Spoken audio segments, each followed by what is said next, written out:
ഈ ക്വസ്റ്റ്യൻ നോക്കാം. To pillars of equal length stand on either side of A road which is 100 meter wide, exactly opposite to each other.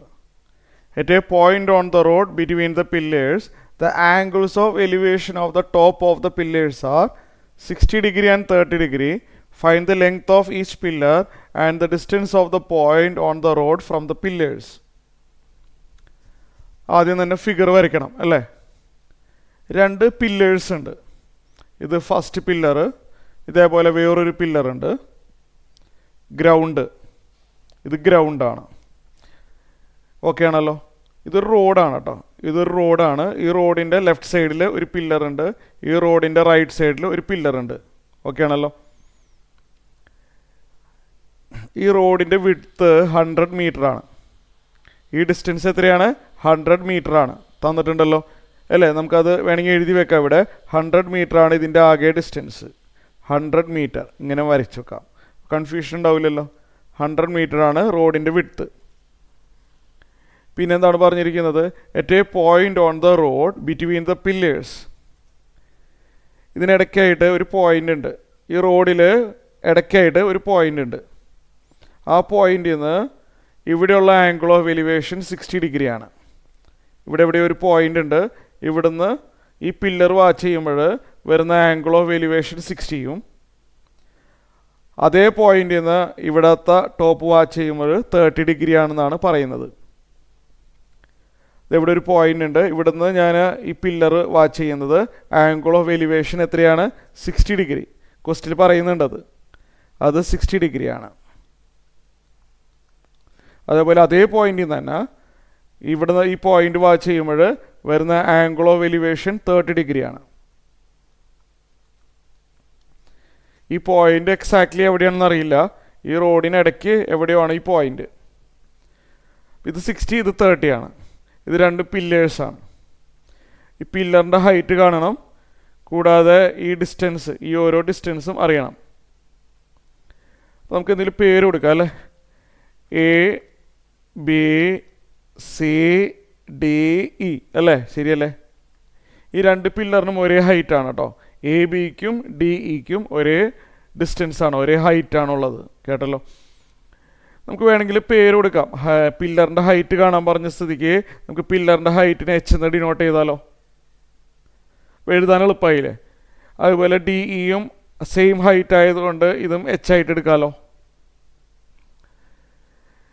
B C നമുക്ക് B C എന്ന് തന്നെ ഇരുന്നോട്ടെ, കുഴപ്പമില്ല. അല്ലെങ്കിൽ നമുക്ക് അതിന് വേണമെങ്കിൽ എക്സ് എന്ന് ഡിനോട്ട് ചെയ്യാം, കുഴപ്പമില്ല. ബി സിനെ നമുക്ക് എക്സ് എന്ന് ഡിനോട്ട് ചെയ്യാം. അപ്പോൾ സി ഡി എന്ന് പറയുമ്പോൾ 100 - x ആയിരിക്കണം. അതിനുള്ള കാരണം എന്താണ്? കാരണം ഇതിൻ്റെ ആകെ വിഡ്ത്ത് 100 ആണ്. ഇത് എക്സ് ആണെന്ന് അസ്യൂം ചെയ്താൽ ഇത് 100 - x ആയിരിക്കും. ഈ രണ്ട് ഡിസ്റ്റൻസും കാണാൻ പറയുന്നുണ്ട്. ബി സിയും സി ഡിയും കാണാൻ പറഞ്ഞിട്ടുണ്ട്, അതുകൊണ്ടാണ്. ഓക്കെയാണ്. ഇത്രയും കാര്യങ്ങൾ ക്ലിയറായി. അപ്പോൾ നമുക്ക് എച്ചും എക്സും കാണണം അല്ലേ. നമുക്ക് tan 60 എടുത്താലോ. ഫിഗർ റെഫർ ചെയ്തിട്ട് tan 60 എന്താണെന്ന് പറയാമോ? 60യുടെ ഓപ്പോസിറ്റ് സൈഡ് എച്ചും അഡ്ജസ്റ്റൻറ്റ് സൈഡ് എക്സ് ആണ്. അപ്പോൾ tan 60 നമുക്ക് എങ്ങനെ എഴുതാം? h/x എന്ന് എഴുതാൻ പറ്റും.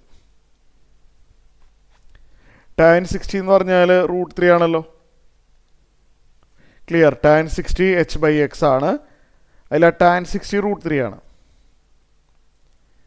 ഇതൊന്ന് ക്രോസ് മൾട്ടിപ്ലൈ ആണെന്നുണ്ടെങ്കിൽ h = √3x എന്ന് എഴുതാമല്ലോ അല്ലേ. ഒന്ന് ക്രോസ് മൾട്ടിപ്ലൈ ചെയ്താൽ h = √3x എന്ന് എഴുതാം.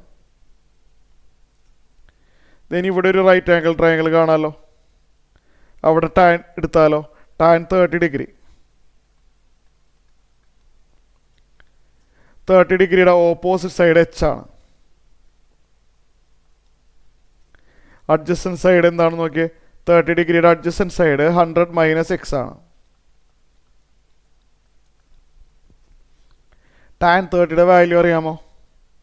1/√3.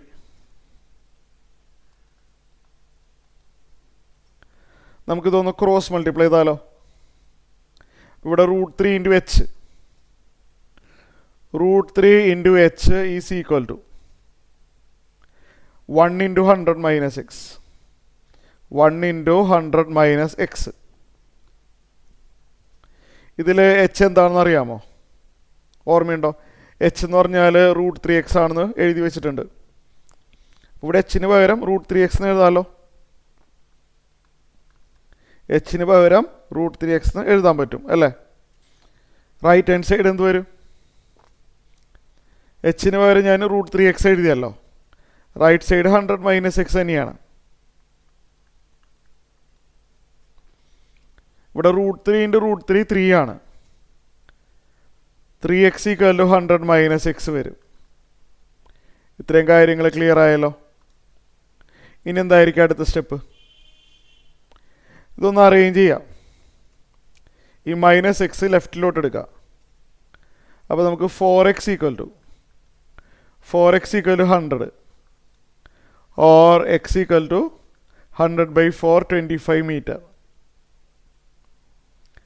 അതായത് BC ആണ് ആ എക്സ് അല്ലേ, 25 മീറ്റർ. മറ്റേതോ CD അപ്പോൾ 100 - 25 ആവും അല്ലേ? ഇത് 100 - x ആണല്ലോ. 100 - 25 CD വരും. 100 - 25 75 മീറ്റർ. നിങ്ങൾക്കത് സെൻറ്റൻസിൽ എഴുതാം, ഞാനിവിടെ എഴുതുന്നില്ല. അതായത് the points are at a distances of 25 metre and 75 metres from the pillars എന്ന് എഴുതാം. നമുക്കിനി എച്ചും കൂടി കാണണം അല്ലേ? What is the height of the pillar, length of the each pillar. ഇവിടെ ശ്രദ്ധിച്ച് h = √3x എന്ന് പറഞ്ഞൊരു ഇക്വേഷൻ ഉണ്ടല്ലോ ഇവിടെ. അപ്പോൾ നമുക്ക് h = √3 × x. x എന്ന് പറഞ്ഞു കഴിഞ്ഞാൽ എന്താണ്? x 25 അല്ലേ? അപ്പോൾ എക്സിന് പകരം നമുക്ക് 25 എന്ന് എഴുതാം. ഇത്രയും കാര്യം ക്ലിയർ ആയല്ലോ. അതായത് √3യുടെ വാല്യൂ 1.732. 1.73 എടുത്താലും കുഴപ്പമൊന്നുമില്ല. അപ്പോൾ ഇതൊന്ന് മൾട്ടിപ്ലൈ ചെയ്യണം. 1.73 × 2. 1.73 × 25 അല്ലേ? 1.73 × 25 ചെയ്താൽ 43.25 മീറ്റർ കിട്ടും. നിങ്ങൾക്ക് സെൻറ്റൻസിൽ എഴുതാമല്ലോ അടുത്ത സ്റ്റെപ്പിൽ. Then hence height of the pillar is 43.25 metre.